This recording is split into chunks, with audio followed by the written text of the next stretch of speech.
జమ్మూ కాశ్మీర్లోని పెహల్గాంలో అమాయకులను ఊచకోత కోసిన పాకిస్తాన్ టెర్రరిస్టులను ఏరి పారివేయాలని యావత్ దేశం ముక్తకంఠంతో ఘోషిస్తోంది. ఇక జాతీయ టెలివిజన్ ఛానల్స్ కూడా ఒక తలకు 10 తలలు నరికేస్తామంటూ కేంద్రంలోని నరేంద్ర మోదీ ప్రభుత్వంపై ఒత్తిడి తెస్తున్నాయి.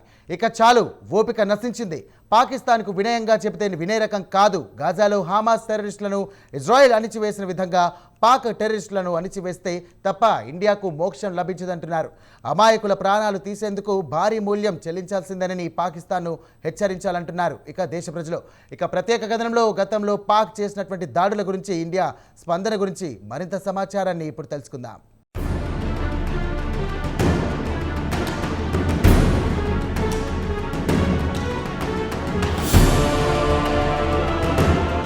కుక్కతో ఒక వంకర అనే సామెత పాకిస్తాన్ను చూసే వచ్చిందేమో. ఇండియాకు స్వాతంత్రం వచ్చినప్పటి నుంచి పాకిస్తాన్ తరచూ ఇండియాపై దాడులు చేస్తూనే ఉంది. ఇప్పటికి పలుమార్లు యుద్ధం చేసి ఘోరంగా ఓడిపోయినా ఇసుమంతైనా బుద్ధి రాలేదు. తరచూ ఇండియాను రెచ్చగొడుతూ ఇండియా సహనాన్ని పరీక్షిస్తోంది. తాజాగా జమ్మూ కాశ్మీర్లోని పెహల్గాంలో దేశంలోని పలు ప్రాంతాల నుంచి వేసవి సెలవులు గడుపుదామని వెళ్లిన వారిని పాక్ టెర్రరిస్టులు పొట్టన పెట్టుకున్నారు. దీంతో యావత్ దేశం భగ్గుమంది. పాకిస్తాన్ పై ప్రతీకారం తీసుకోవాల్సిందేనని పట్టుబడుతున్నారు. టెర్రరిజానికి భారీ మూల్యం చెల్లించాల్సిందే పాక్ ను హెచ్చరించాలని దేశ ప్రజలు కోరుతున్నారు. మరి ప్రధానమంత్రి నరేంద్ర మోదీ పాక్ పై ప్రతీకారానికి దిగుతారా అనే ప్రశ్న ఉత్పన్నమవుతోంది. అయితే మోదీ వెంటనే పాక్ పై దాడి చేసే అవకాశాలు మాత్రం కనిపించడం లేదు.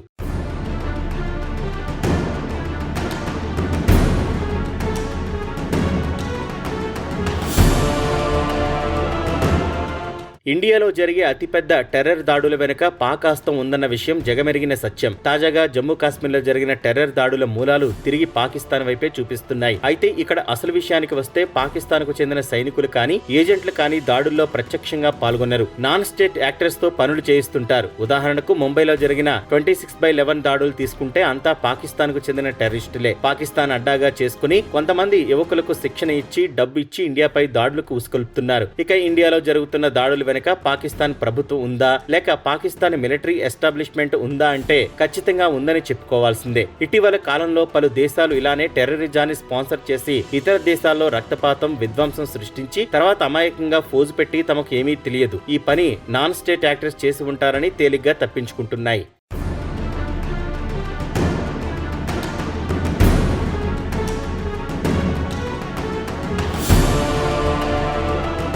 ఇక పాకిస్తాన్ విషయానికి వస్తే నాన్ స్టేట్ యాక్టర్స్ విధ్వంసం సృష్టించారంటే నమ్మలేం. ఎందుకంటే పాకిస్తాన్ లో ప్రభుత్వంతో పాటు పాక్ ఆర్మీ ఉంది, అలాగే ఐఎస్ఐ ఉంది. దీంతో పాటు డజన్ల కొద్దీ టెర్రరిస్ట్ గ్రూపులున్నాయి. వీరికి శిక్షణ ఇచ్చి పెట్టుబడులు పెట్టి వారిని పోషిస్తున్నాయి. ప్రస్తుతం ఇదే సాకు చెప్పి పాకిస్తాన్ తప్పించుకోవడానికి ప్రయత్నిస్తుంది. కార్గిల్ యుద్ధం జరిగినప్పుడు పాకిస్తాన్ ప్రధానమంత్రి నవాజ్ షరీఫ్ ప్రభుత్వం అధికారంలో ఉంది. ఆయన కూడా కార్గిల్లో యుద్ధం జరుగుతున్న విషయం తనకు తెలియదని తేల్చేశారు. బహుశా ఆయనకు కూడా వాస్తవాలు తెలిసి ఉండకపోవచ్చు. అక్కడ పేరుకే ప్రభుత్వం కానీ వెనుకుండి చక్రం తిప్పేది మాత్రం పాక్ ఆర్మీ, ఐఎస్ఐ. ఒకవేళ ఇండియాలో అరాచకం జరిగితే దాని మూలాలు పాకిస్తాన్ లో తేలితే దానికి పూర్తి బాధ్యత పాకిస్తాన్దే. గతంలో 26/11 సందర్భంగా పాక్ టెర్రరిస్టులు ముంబైపై పడి దాడులు చేశారు. మరి దానికి ప్రతీకారం తీర్చుకున్నారా అంటే అదీ లేదు.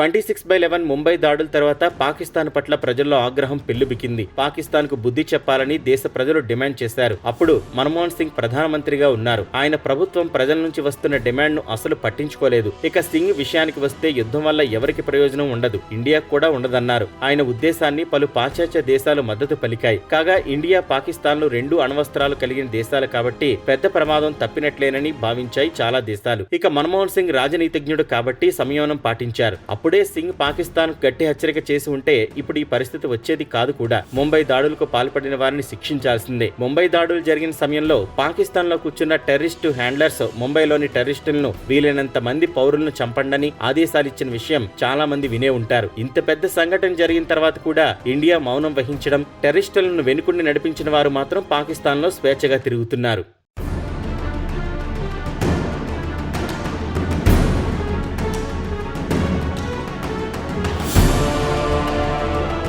ప్రస్తుతం పాకిస్తాన్పై దాడి చేస్తే ఏ దేశం అభ్యంతరం చెప్పదు. అమెరికా కూడా పెద్దగా పట్టించుకోదు. ప్రస్తుతం అమెరికా పలు దేశాలతో ట్రేడ్ వార్ కొనసాగుతోంది. ఆయన ఇండియాకు అనుకూలంగానే ఉండే అవకాశాలున్నాయి. కాబట్టి ఇదే ఖచ్చితమైన సమయం పాకిస్తాన్పై దాడి చేయడానికని దేశంలోని మేధావులు భావిస్తున్నారు. ప్రస్తుతం అమెరికాలో ట్రంప్ అధికారంలో ఉన్నాడు. గతంలో కార్గిల్ యుద్ధం జరిగినప్పుడు బిల్ క్లింటన్ అధికారంలో ఉన్నారు. అర్ధరాత్రి అటల్ బిహారీ వాజ్పేయికి ఫోన్ చేసి తమ సైనిక దళాలను వెనక్కి రప్పించుకోండని ఫోన్ చేశారు. ప్రస్తుతం అలాంటి సీన్ లేదు. వైట్ హౌస్ లో అంతా ఇండియాకు అనుకూలమైన వారే ఉన్నారు. ప్రస్తుతం పాకిస్తాన్ పై దాడి చేస్తే అభ్యంతరం చెప్పేవారు కూడా లేరు. కాబట్టి వచ్చిన అవకాశాన్ని సద్వినియోగం చేసుకోకపోతే కాలదనుకున్నట్లు అవుతుంది. గతంలో మన్మోహన్ సింగ్ ప్రధానిగా ఉన్నప్పుడు పాకిస్తాన్ తో చర్చల ద్వారా సమస్యలను పరిష్కరించుకుందామనుకున్నారు. కాగా అప్పుడు జనరల్ పర్వేజ్ ముషారఫ్ కూడా సింగ్ తో చర్చల ద్వారానే సమస్యలు పరిష్కరించుకుందామని, ఢిల్లీ ఇస్లామాబాద్ మధ్య ఉద్రిక్తతలు తగ్గించుకుందామని ఆఫర్ చేశారు. ప్రస్తుతం అలాంటి పరిస్థితి మాత్రం లేదు. ప్రస్తుతం పాక్ తో చర్చలు కాదు, నేరుగా గట్టిగా బుద్ధి చెబితే తప్ప భవిష్యత్తులో ఇండియాపై దొంగదాడులు చేయకుండా నిలువరించవచ్చు.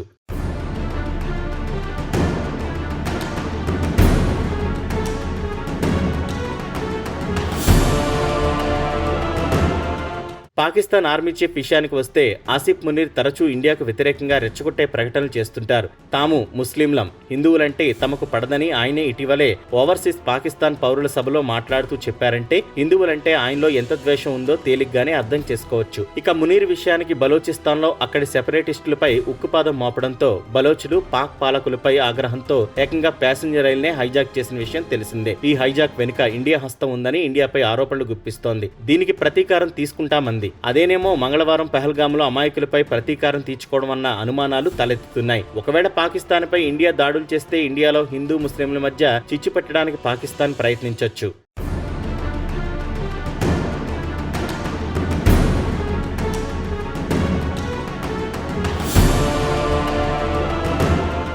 మొత్తానికి మూడ్ ఆఫ్ ది నేషన్ మాత్రం పాకిస్తాన్ కు గట్టి బుద్ధి చెప్పాలని కోరుతున్నారు. బాలాకోట్ సర్జికల్ స్ట్రైక్ తో అక్కడి టెర్రర్ క్యాంపులను ధ్వంసం చేసిన విధంగానే మరోమారు పాకిస్తాన్ కు ఇండియా మిలిటరీ రుచి చూపిస్తే తప్ప పాకిస్తాన్ కు బుద్ధి రాదని పలువురు మేధావులు సూచిస్తున్నారు. ఇక తుది నిర్ణయం తీసుకోవాల్సింది మాత్రం ప్రధాని నరేంద్ర మోదీ. ఆయన తీసుకునే నిర్ణయానికి యావత్ దేశం మద్దతు పలుకుతుందనడంతో ఎవరికి ఎలాంటి అనుమానాలు అక్కర్లేదు. ఇక దేశ ప్రజలకు కూడా ఓపిక నశించింది. పాక్ పై చర్యకు ఇదే అనుకూలమైన సమయం అంటున్నారు. మోదీ తుమ్ సంఘర్ష్ కరో హమ్ ఆప్కే సాథ్ హై అంటున్నారు భారత ప్రజలు. మరి ముహూర్తం ఎప్పుడో వేచి చూడాల్సిందే.